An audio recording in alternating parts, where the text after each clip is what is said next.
दिनकु दिन बिगिड़बारे लागिछि राज्यर आईन श्रृंखला। नुआ सरकार आसिबा परे केही काहारिकु मानिबाकु नाराज। एपरिकी कर्तव्यरत सरकारी कर्मचारी को माड़ मारुछंती लोकप्रतिनिधि, जहाकु नै कलम छाड़ आंदोलन को ओह्लाइछंती पंचायत कार्यनिर्वाही अधिकारी माने। एभଳି चित्र देखिबाकु मिलिछि खोर्धा जिला चिलिका निर्वाचन मंडलीर सोरण ग्राम पंचायत रे। गत 28 तारिख रे सोरण ग्राम पंचायत परिसर आवास योजना बंटन बैठक बसिथिबा बेले कथा कटाकटी को नै सरपंच शेषदेव बेहेरा और तांको समर्थक माने मरणांतक आक्रमण करथिले। विक्रम पहाड़ सिंह, पंचायत निर्वाही अधिकारी संघ टांगी ब्लॉक सभापति। आमर आज आंदोलन उद्देश्य होची चिलिका ब्लॉक सोरण ग्राम पंचायत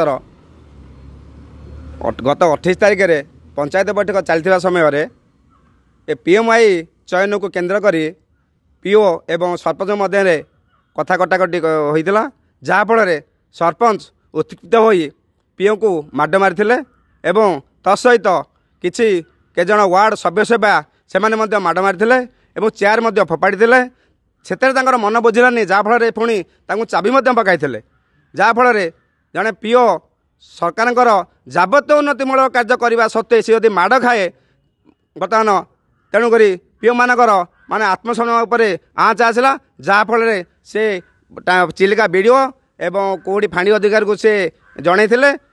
एहाकु नै शरण पीओ प्रकाश बेहेरा टांगी थाना रे अभियोग करथिले, हेले एने कोनोसी कार्यानुष्ठान हेउ नथिबारु संघर निष्पत्ति क्रमे खोर्धा जिल्लार समस्त पीओ कलम छाड़ आंदोलन को ओह्लाइछंती।